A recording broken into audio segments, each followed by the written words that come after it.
Nice work, fellas. Well done. Through with a game to go now. We can actually still possibly finish second in this group, but we're going to need a lot of things to go our way. We need to beat Manchester City.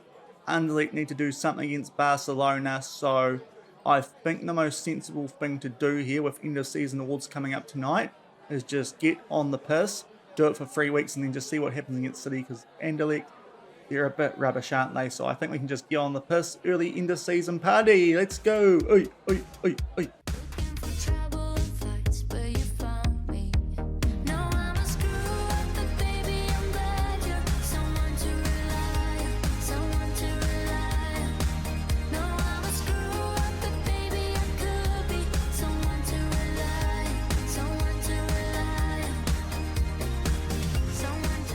Hello everyone and welcome to episode number 79 of Husavik Heroes here on Shaun Does FM. I hope you are doing well, and coming up in today's episode we have our end of season review, and off the back of that we play our last game of the Champions League group stages against Manchester City away from home. So if you are looking forward to today's episode, then do remember to go down below, leave a thumbs up on the video, and if you haven't done so already and are enjoying this series here on the channel, also remember to hit that subscribe button and turn that notification bell on as well. It is greatly appreciated. But we are getting into the end of season review, which did come up before the second game of yesterday's episode, but we have travelled back in time to do this one. If you did miss yesterday's episode, games in the Champions League against both Anderlecht and Barcelona, I'll leave a link to that over in the top right corner. But we are going to start off straight away with the end of season review from our domestic season, having picked up all 4 trophies. We start off with a look at our transfer business. Signing of the season was our young goalkeeper, who we actually signed a few seasons ago. He has only just recently arrived,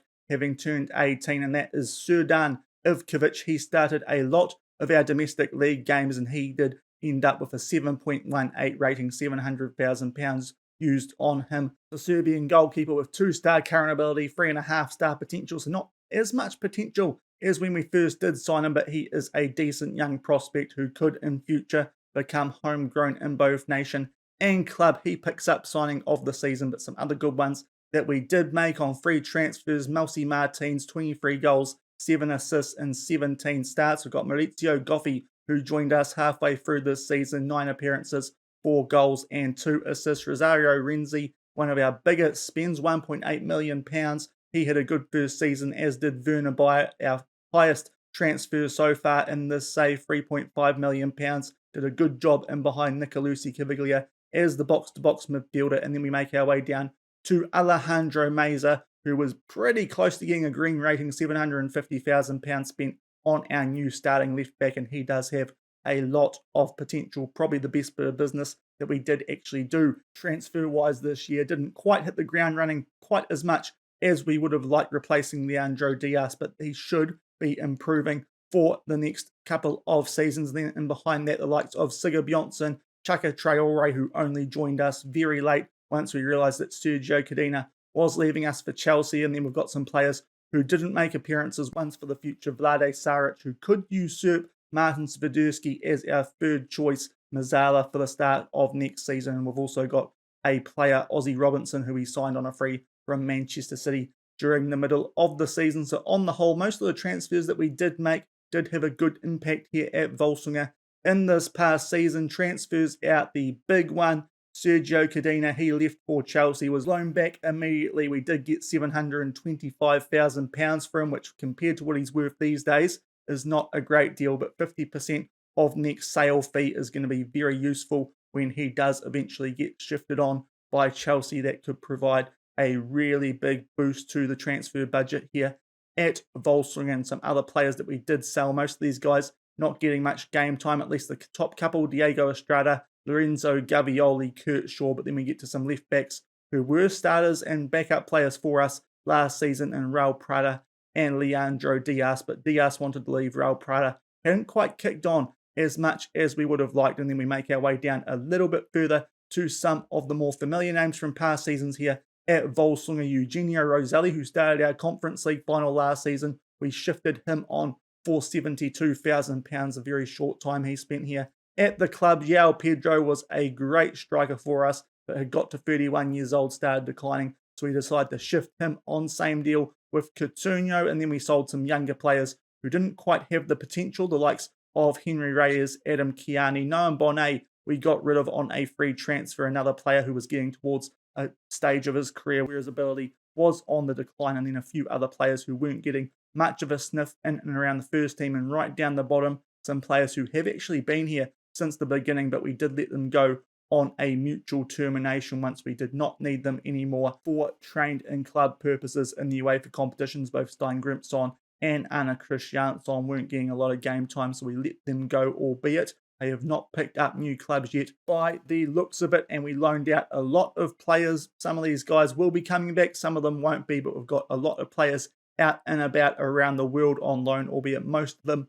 we are trying to keep within Iceland to try and boost up those other teams, hopefully, so that we can get someone else joining us in European competitions in the next couple of seasons. But on the whole, I think that was a decent year of transfers, bringing in some players who did up the quality of the squad and getting rid of some players who were just getting towards the tail end of their careers or starting to get on the decline compared to the rest of the squad here at Völsungur. The season results, these are going to be very good. We went through unbeaten in the league, winning that by 13 points, just dropping points in the first half of the season away at Kordringa, and then quite late on away at Valorejkjavik, but that result was enough for us to lift the title. And apart from that, we won the rest of our games, and most of the games that we did play in the league was with our backup 11, our second 11, so that does bode well for the future here at Völsungur. Champions League still in the middle of this table hasn't been updated for that game that we did play yesterday against Anderlecht, so don't pay too much attention to that, but a very good Champions League for us, and we will be making our way through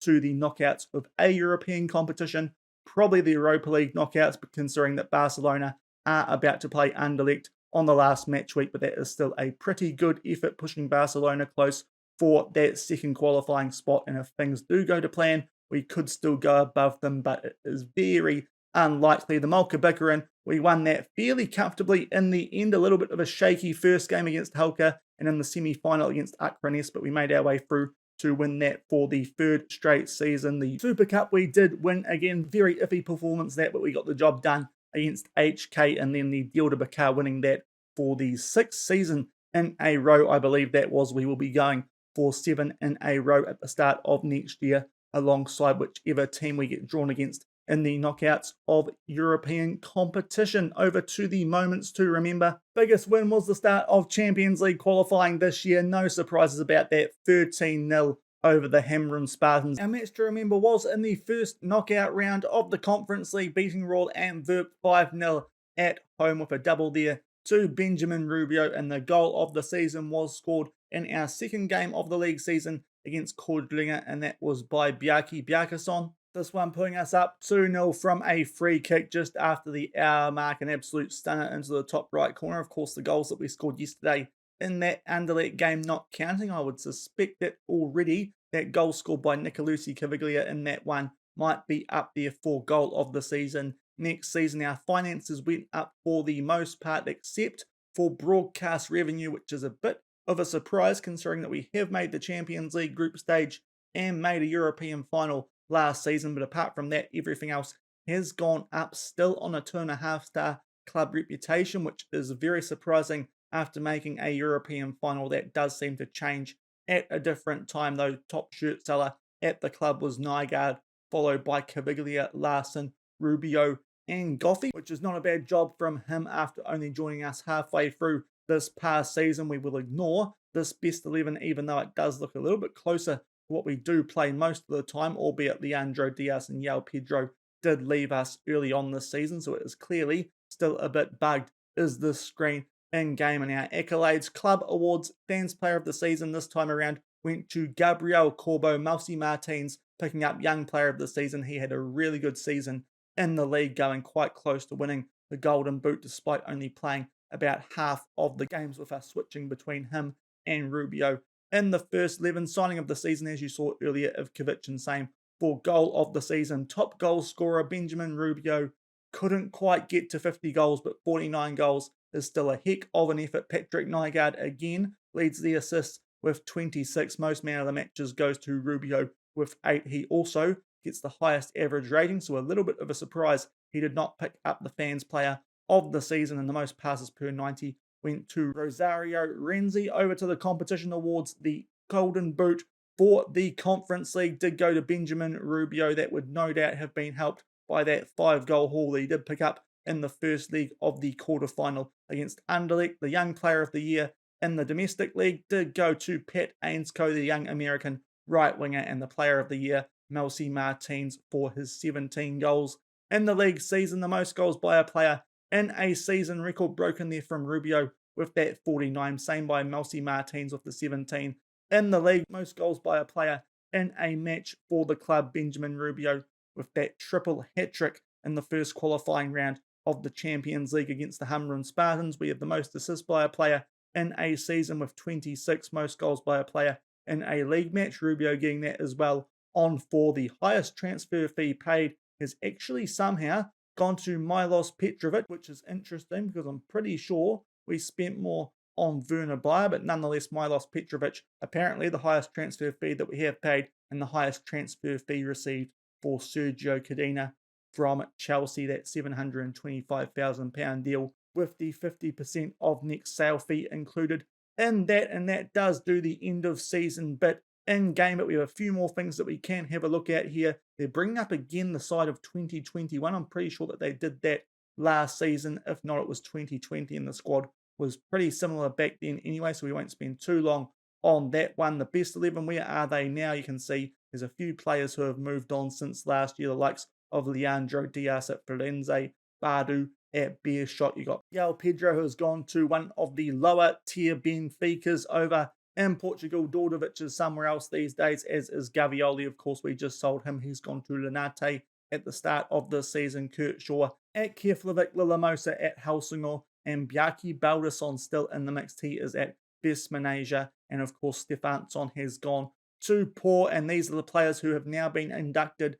into the overall best 11, the players who have been promoted. Brynjar Galtason, he gets into that starting lineup, and Sergio Cadena and Porstein Arnason as well, albeit those two players can only make their way onto the bench. So the only real change from this team from last season, apparently, is that Galtason is in there, but for the most part, this is looking like the team which we have been playing over the last few seasons. Of course, Leandro Diaz, Kurt Shaw, no longer at the club, but Sierra Fellini, Mbiyamba, and Carlo, all players who are currently in the first 11. Galtason, Gavioli, and Nicolucci Caviglia. That is quite close to our current midfield three. You got Ledson out on the left wing. Nygaard has established himself out on the right wing, and João Pedro is the starting striker. Benjamin Rubio somehow not finding his way into this best 11, but one more season like he has just had, and I imagine that Pedro and Stefansson will be making their way out of this team for Benjamin Rubio come the end of next season. And we make our way down a little bit further and have a look quickly at the signings of the season. We always seem to struggle with these just because of when we do bring our guys in to the club, but Rosario Renzi is up there, somehow doesn't get himself as the best signing of the season despite that average rating, and he didn't play that fewer games than the player who did get the best signing of the season, but maybe that's down to the £1.5 million transfer fee more than anything else. But Renzi, the only player that we did have in the hunt for the signing of the season. And to wrap up the end of season review part of today's episode, we will go and have a look at the actual best 11 from this past year, seeing as that screen does bug out in the end of season review, and there you can see it properly. We've got Sierra Fellini in goal with a 7.13 from 36 appearances. Ian Carlo, 7.14 from 31 at right back. Corbo and Bedrzicki are our centre-back pairing, so that is very interesting. Mbiyamba only on the bench, although I can kind of understand that, as Bedrzicki had a very good average rating compared to both Corbo and Mbiyamba, as well as Afosu, who is also on the bench. Alejandro Meza does get our best left-back spot, albeit that is the one area of the squad where we did dip down below that 7 rating, albeit very close on a 6.98, and he does have a lot of potential, so don't mind that too much. Our midfield three, starting midfield three, all in those midfield slots. Galtason with Caviglia and Arnason. And our front three is actually the front three from our backup team. We have got Ainscoe with 10 goals from 23 appearances, 7.83, very good average rating from him. Sergio Cadena in his last season at the club gets in there with 17 goals from 38 appearances, and Melcy Martins with 23 goals from 20 does get in there somehow over Benjamin Rubio, who got 49 goals from 39 games. Not quite sure how they've decided that apart from the average rating, so it's a little bit of a funny best 11 that I would have thought Benjamin Rubio would have made his way into that team at the very least, but apart from that, I suppose I can understand the rest of the players who they have put in there for our best 11 from the 2027 season. But that will do it for the end of season review for this season, and we will wrap up things in the Champions League shortly with that last group game against Manchester City, where we do need a lot of help if we are going to bump Barcelona out of second spot. And here are the team sheets for our last game of the group stage of the Champions League. Manchester City already having secured first with a little bit of rotation, albeit Calvert-Lewin and Barbosa, not much of a decrease there from Sesko and Haaland. We are full strength, just made a few changes there on the bench, and we might keep a little bit of an eye on our defenders as well. But there is that table. If we can outdo Barcelona somehow, we will finish second, albeit with them playing Anderlecht. That is extremely unlikely. 21 minutes gone, first highlight of this game, a corner in our favour. Corba off the post, it somehow Rubio doesn't put that in the back of the net. Might have been an interesting tackle in amongst that as my mouse goes flying. So close to putting that away and getting a lead here at the empty head. Can actually call it the empty head today because there is absolutely no one in the crowd, albeit I think the crowd figures will actually be a bit better than it makes it look here in game. For some reason in game, no one turns up to any of the games in the save of mine. I'm not too sure what's happening there. It was the same case in the Conference League final last season, but now Man City are on the counter-attack. Great chance there for Dembele, but Serafellini pulls out a very good save, so that's a good chance now at both ends, but it does remain 0-0. Still no update from the other game. Calvert-Lewin from the corner with a very good header, as you would expect from the former Everton man in game, but good save yet again there from Serafellini, and they try and put that in there for Hamilton, but we do deal with that danger. Dembele gets the ball but was offside, and after 24 minutes we are still locked up at 0-0. And up to the 27-minute mark, another corner here for Man City. They put that one near post. Nygaard does deal with that. I've just changed our setup there at corners against this team, as they do look to be trying to target us at the far post. We do get the ball back there through Mazer, and we nearly get it back there on the ball back up there, and Gubby will have a shot, but it's a pretty safe save that for Serafellini after 28 minutes. Still 0-0, not a bad result for us, albeit right behind my head you will be able to see Rafael Leao has put Barcelona in the lead, nothing that we weren't expecting, so now we need all sorts of luck to try and get above those guys into a Champions League knockout spot. Nice ball there for Rubio. His shot goes just over the bar, so a few chances at both ends of this half so far. Still 0-0 just after a half hour. And 36 minutes gone, it's another corner here for Man City. Far post, and it is Jules Koundé who gets on the end of that his first goal of the season there for the Man City defender. He celebrates in front of the packed house, and it is 1-0 Man City here with 10 minutes to go in the first half. Unfortunately, no one can quite clear that off the line, even though he is right there to do that. 1-0 Man City, 5 minutes shy of half-time. And that is half-time in this one. Didn't actually think we played that badly in that half, and the stats and XG do suggest that as well. So that's a little bit frustrating. We are going to make just the one change at half-time. Ian Carlo is on a 6.4. We did change the bench up a little bit going into this game. Adri Garrido, star rating-wise, actually has fell behind Stamatis Chatzakis, and he can cover both right and left back. Very good bench options. He will come on for these last 45 minutes, but as I said, need a real miracle for things to turn around here and to try and get ourselves into one of those Champions League knockout spots, with us being 1-0 down and Barcelona being 1-0 up. 48 minutes gone. First highlight here of the second half is to Man City inside the final third, albeit they do give the ball back to us there very softly. Unfortunately, Barcelona absolutely running away with the other game. It is now 3-0 shortly after half-time, so doesn't look like we will be able to jump above them, but Man City are on the attack here. Hopefully we can put out a decent performance, but Stephen Hamilton just cranks one into that top left corner. It is a wonderful strike from the Northern Irish midfielder, one of the new gens in this game. He looks like a heck of a midfielder for Manchester City. I checked before this game, he's valued around the £200 million mark, so he's pretty good. Puts that in the top left corner. That's 2-0 shortly after halftime. And with that in mind, I think we're going to make a few substitutions. Just make sure some of the players on yellow cards don't pick up suspensions for the first knockout round of the Europa League at the start of next year. So R.S.C can come on for Corbo. And what I think we're going to do here is bring Rosario Renzi on, as he can also play centre-back as well as in the defensive midfield. So taking off both of our centre-backs, Corbo and Mbiambo, for R.S.C and Renzi. All our subs used just to manage those yellow cards, but probably not going to win this one. 2-0 down with 40 minutes left. And up to the 55-minute mark here, Nicolosi Caviglia just committing a foul by the looks of that on a Man City player, and that is a worrying sign, because usually from these long highlights, it's a great chance for the other team, and Stephen Hamilton pops up yet again. He gets a double fairly early on in the second half, and it is 3-0 here at the empty head, and also 3-0 between Anderlecht and Barcelona. So that pretty much wraps things up in terms of this Champions League group, and we're just not quite firing here early in the second half against Man City yet again. 3-0 down with a half hour left. And that is full time in this one. Nothing happening after Stephen Hamilton secured a double fairly early on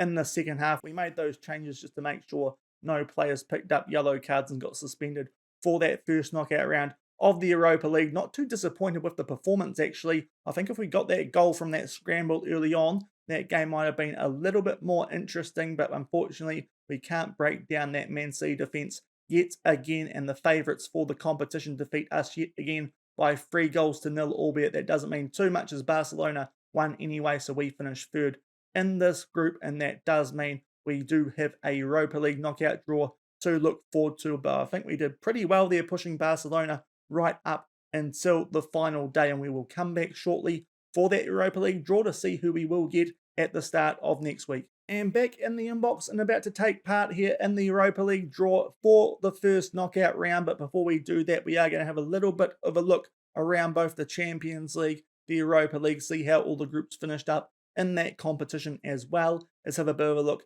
at how the coefficient is going at the end of the group stages of this year's competition. So we'll have a quick look here at what happened in the other groups.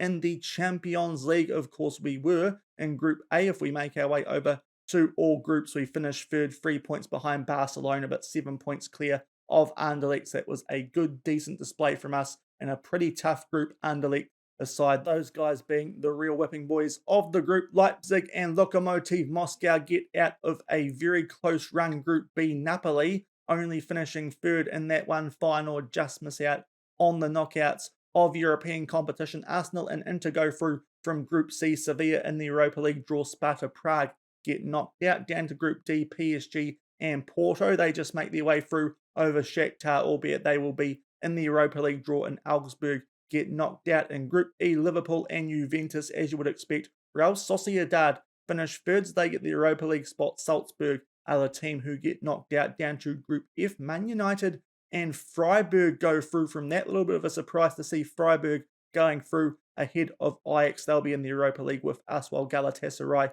get knocked out. Down to the bottom two groups. Real Madrid and Milan make their way out of Group G. Sporting go through to the Europa League. Lyon get knocked out. And in Group H, Bayern Munich and Lille go through. PSV in the Europa League and Olympiacos really struggling. They do get knocked out. And a few other things to keep a quick eye out on the stat side of this. Benjamin Rubio, 6 goals clear as the top goal scorer. Obviously, a lot of that was done in that first qualifying round. Patrick Nygaard tops the assist charts, and the most player of the match is Benjamin Rubio, tied for that as well. So we're at least going to leave a bit of an imprint on that competition. I think of the teams left in this one, it would take a fair effort for Benjamin Rubio to lose that spot as the competition's top goal scorer. And we make our way down to the Europa League, and we will have a quick look at the groups here. We are just going to be focusing on the teams that did finish second, because of course that is how we tell who we could get drawn against. So in Group A, Fenerbahce finished behind Brighton, the team who beat us in the Conference League final last season. Atletico Madrid finishing a long way behind Gladbach. That is a good team to be in at this stage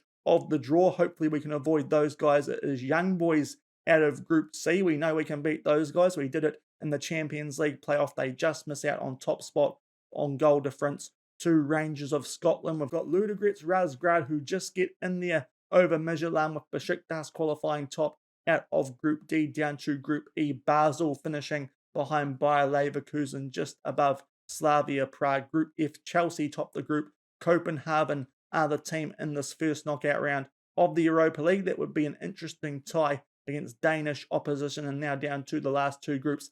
Atalanta finishing second behind Zenit. That's probably another team that would like to avoid alongside Atletico Madrid. And then Group H is Benfica finishing behind Valencia. So those are the teams who we could draw in this first knockout round of the Europa League. Benfica, Atalanta, Copenhagen, Basel, Ludogorets, Young Boys, Atletico Madrid, or Fenerbahce. Having another read through of that, definitely want to avoid Atletico Madrid after taking those guys on in the Europa League group stages last season. And a quick look at how the coefficients are going off the back of our group stage performances. We'll scroll down a little bit so we're not blocking this too much, and we are on a 4.75. So far, a decent season. Hopefully we can pick up a little bit more in the knockouts of the Europa League as long as we get drawn against the team who aren't Atletico Madrid, I think. And we are, of course, getting rid of the 1.33. So at the moment,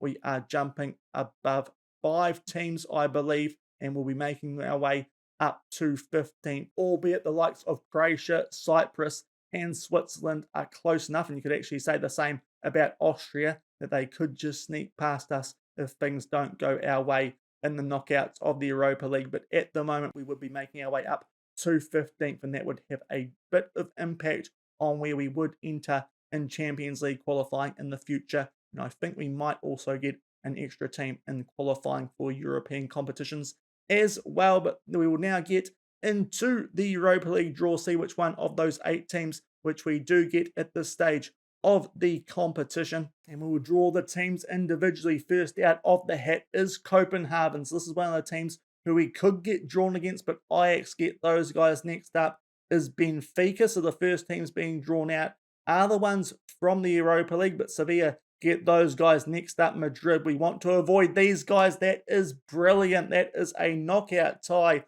of some epic proportions in the first knockout round. Napoli first Atletico, and we also avoid Atalanta. Shakhtar get those boys. Young Boys we avoid. Wouldn't have minded those guys having beaten them in the Champions League playoffs. So that doesn't leave many options left in terms of teams that we can face. And now it is down to Basel or Ludogorets, and I don't mind our chances against either of those teams. Probably would have preferred Ludogorets, but in the end, we get Basel from Switzerland, and that's a team I'd hope that we can beat over 2 legs as long as we get enough fitness in the pre-season for the start of 2028. But that Atletico Madrid-Napoli tie is actually really useful. That will get rid of a very good team early on here in the knockout stages of the Europa League. But that is the tie that we have to look forward to at the start of next week. We are taking on Basel of Switzerland. Currently find themselves second in the Swiss League, but we won't have a look at that too much yet, considering the amount of time that we've got in between now and when that first knockout round tie does start in the middle of February. But that will do it for today's episode. We played our last game of the group stage of the Champions League, got absolutely humped there by Man City, but did find our way into the Europa League draw, taking on Basel, and we also did our end of season review. If you did enjoy today's episode, then do remember to go down below, leave a thumbs up on the video, and if you haven't done so already and are enjoying this series here on the channel, also remember to hit that subscribe button and turn that notification bell on as well. A warning, there might not be a video coming out the first day of next week like there usually is, Tuesday morning my time, Monday night UK time. I've got a bit of stuff on Monday, and with the gap that we've got in between this draw and that first game against Basel, I'm not too sure if I'll get enough time to be able to do a recording on Sunday. I might not get that far, so we might be missing just that one video at the start of next week. We might have to start on Wednesday morning my time, Tuesday night your time. So hopefully you guys don't mind, but I've got a few house meetings and stuff like that on Monday, so I just won't have time to do a recording when I usually get the chance. If I get the chance to on Sunday, I will, but as I said, got to get through a 3-month period and have a look at areas that we could strengthen this team in the transfer window, as well as that is also coming up at the start of next week. But until the next time I do see you for some transfers and that first knockout round tie in the Europa League against Basel, thank you very much for watching. Keep on keeping on, and I'll see you then. Cheers.